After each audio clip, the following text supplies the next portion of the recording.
सभी धर्म प्रेमी बंधुओं को जय जिनेन्द्र। हम सभी लोग आचार्य पूज्य पाद स्वामी विरचित ग्रंथराज इष्टोपदेश जी का स्वाध्याय कर रहे हैं। अब तक हम लोगों ने 42 श्लोकों का अध्ययन कर लिया है। आज हम सभी 43वें श्लोक को पढ़ने जा रहे हैं। क्या कह रहे हैं इस श्लोक में? जो जहाँ रहे वहाँ रम जाता है। संसार की एक विशेष परिस्थिति जो इस संसार में देखी जाती है कि जो जहाँ रहता है, जिसको जो काम करने में मन लग जाता है, वह वहाँ रम जाता है। इस बात को यहाँ आचार्य महाराज श्लोक के माध्यम से कह रहे हैं। आइए पहले एक एक शब्द का उच्चारण करते हैं। यो यत्र निवसन्नास्ते, निवसन्नास्ते सा तत्र कुरुते रतिम। यो यत्र रमते तस्माद, तस्माद तक नहीं, यहाँ पे आप दा तक नहीं पढ़ेंगे, यहाँ पे आप मा तक पढ़ेंगे।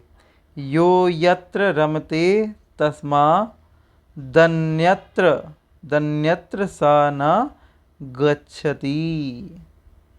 आइए पूरे श्लोक को एक साथ पढ़ते हैं। यह श्लोक सरल है।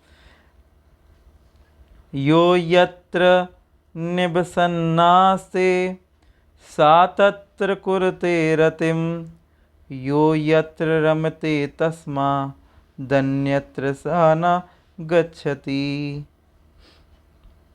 इस तरह से एक एक शब्द के साथ हमने लयबद्ध तरीके से उच्चारण किया। अब आगे चलते हैं। एक एक शब्द का अर्थ। यो मतलब जो, यो मतलब जो, यत्र मतलब जहाँ पर, निवसन आपने एक शब्द पढ़ा होगा निवसति। निवसति में भी पीछे लिखा है वसति। वसति बना है बस शब्द से, बस मतलब रहता है। निवसन्नास्ते मतलब जो जहाँ पे रहता है। सा तत्र कुरुते रतिम वह वहाँ पे रति करने लगता है। रति मतलब प्रिय लगने लगता है। जो जहाँ पे रहता है उसको वह स्थान प्रिय लगने लगता है।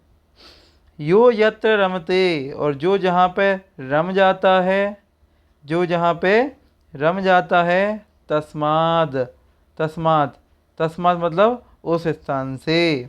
अन्यत्र यहाँ पे निकलेगा तस्मात अन्यत्र, तस्मात प्लस अन्यत्र। सा न गच्छति, सा न गच्छति वह दूसरे स्थान पर नहीं जाता। जो जहाँ पर रम जाता है वह उस स्थान से दूसरे स्थान पर नहीं जाता है। क्या कह रहे हैं? यो यत्र निवसन्नास्ते जो जहाँ पे रहने लगता है। सा तत्र कुरुते रतिम उसको उस स्थान से रति हो जाती है, प्रेम हो जाता है। और यो यत्र रमते और जो जहाँ पे रम जाते हैं। तस्मात् दन्यत्र सा न गच्छति उस स्थान से वह अन्यत्र ना गच्छति वहाँ से दूसरे स्थान पर नहीं जाता है। इस संसार में हमें अपना घर जब अच्छे लगने लगता है, जब हम संसारी बन जाते हैं, तब हमको कोई मोक्ष मार्ग की बात बताता है, मोक्ष मार्ग का रास्ता दिखाता है, वहाँ हमारा मन नहीं लगता। क्यों? क्योंकि हम तो घर गृहस्थी में रच पच रहे हैं, हम तो इस संसार में ही रच पच रहे हैं। उसी तरह जिस व्यक्ति को मोक्ष मार्ग भा जाता है, जो व्यक्ति मोक्ष मार्ग पर बढ़ जाता है, जो योगी ध्यान में लीन हो जाते हैं, जो आत्मा के ध्यान में लगे हुए हैं, उनसे कोई संसार की बातें करे, संसार में आने के लिए कहे, संसार की सुख सुविधा के बारे में बताए, तो उनका वहाँ पर भी मन नहीं लगता। ठीक उसी प्रकार जिस प्रकार संसारी प्राणी संसार में रसता बसता है, ऐसे ही योगी का मन भी मोक्ष मार्ग में ही लगता है। यो यत्र निवसन्नास्ते सा तत्र कुरुते रतिम। इस प्रकार का श्लोक यहाँ पे एकदम सटीक बैठता है। सभी धर्म प्रेमी बंधुओं को जय जिनेन्द्र।